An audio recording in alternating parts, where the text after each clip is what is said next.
안녕하세요. 안과 이원장입니다. 눈이 불편해서 안과 진료를 보면 대개 한두 종류의 안약을 처방받게 됩니다. 가장 흔한 눈병의 경우 보통 항생제랑 소염제 두 가지 안약을 처방하는데요. 약국에서 안약을 받으면 어떤 안약은 흔들어서 넣으라고 되어 있고 어떤 안약은 그냥 넣어도 된다고 되어 있습니다. 약사님이 직접 적어주시기도 하고 스티커를 붙여주시는 경우가 많죠. 왜 똑같은 안약인데 이런 차이가 있는 걸까요? 흔들라는 거는 골고루 썩기 위함인 것 같은데 굳이 이렇게 구분하는 이유가 있을까요? 차라리 모든 안약을 흔드는 것이 효과도 더 좋고 설명하기도 편하지 않을까요? 이것에 대해 정확히 알기 위해서는 약간의 화학 지식이 필요합니다. 사실 기본적인 내용은 5학년 때 이미 배웠어요. 설탕물은 설탕이 물에 녹아있는 상태입니다. 여기서 설탕은 용질, 물은 용매가 돼서 녹아있는 설탕물을 용액이라고 합니다. 용액은 두 가지 이상의 물질이 균일하게 섞인 하나의 혼합물인데요. 용액의 액이 액체를 뜻하는 한자라서 착각하기가 쉬운데 굳이 액체가 아니더라도 균일한 혼합물이기만 하면 모두 용액이라고 합니다. 초등학교에서는 설탕물처럼 고체를 액체에 녹이는 경우만 배우지만 사실 용질과 용매에는 다양한 조합이 있습니다. 용질이 기체, 액체, 고체가 될 수도 있고 용매 역시 기체, 액체, 고체가 될 수 있습니다. 우리가 숨을 쉬고 있는 공기도 여러 기체가 섞인 용액인데요. 용질과 용매가 같은 상태인 경우에는 양이 많은 쪽이 용매가 되고 적은 쪽이 용질이 됩니다. 공기의 경우 78%를 차지하는 질소가 용매이고 나머지 기체들이 용질이 되는 거죠. 용질과 용매 모두 고체인 경우를 예를 들면 합금이 있습니다.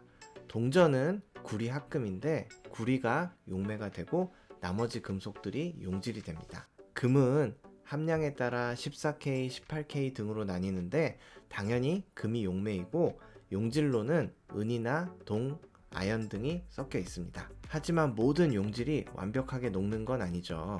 용질이 녹지 않고 미립자 상태로 용매 속을 떠다니는 것을 분산이라고 합니다. 갑자기 생소한 단어가 나왔는데 흙탕물을 생각하시면 됩니다. 우유나 먹물도 우리 주변에서 볼 수 있는 분산인데 분산으로 되어 있는 물질은 균일하게 섞여 있지 않기 때문에 대부분 투명하지 않습니다. 분산도 용액과 마찬가지로 분산질과 분산매의 종류에 따라 다양한 이름이 붙습니다. 기체 안에 액체나 고체가 분산된 것을 에어로졸이라고 하는데 구름이나 스프레이는 액체가 분산된 거고 담배 연기는 고체가 분산된 것입니다. 액체 안에 기체가 분산되면 거품, 액체가 분산되면 에멀전, 고체가 분산되면 서스펜션이라고 합니다.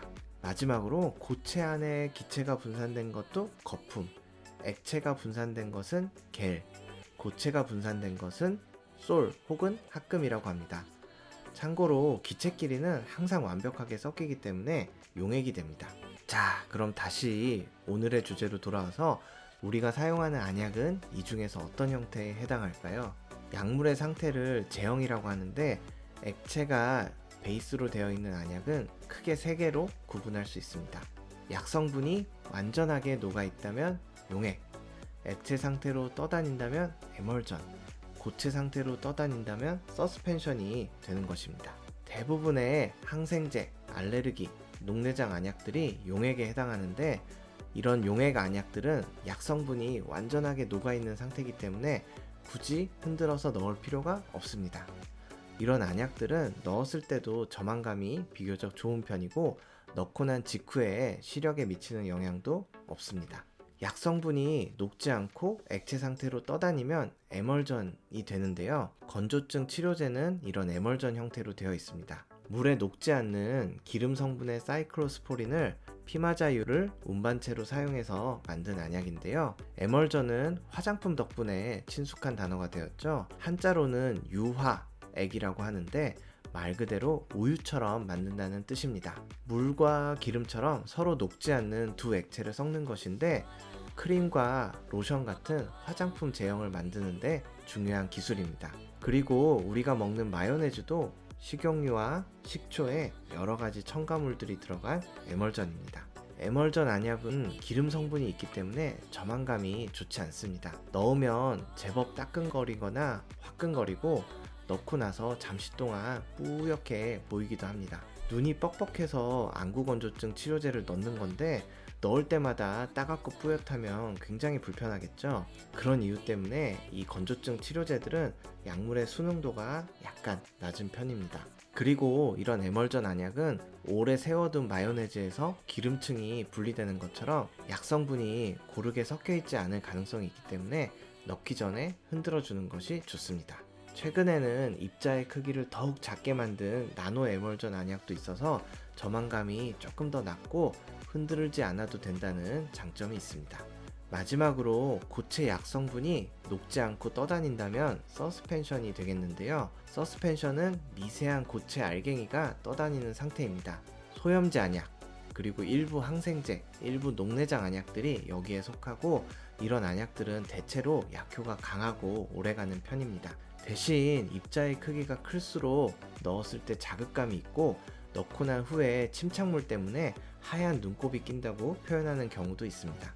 이러한 서스펜션 안약은 약성분이 바닥에 가라앉아 있기 때문에 넣기 전에 가장 신경 써서 잘 흔들어 줘야 합니다. 안과 질환에서 가장 많이 쓰는 소염제가 이 서스펜션이기 때문에 흔들어서 넣어야 되는 안약이 대부분 하나씩 끼어 있는 것입니다.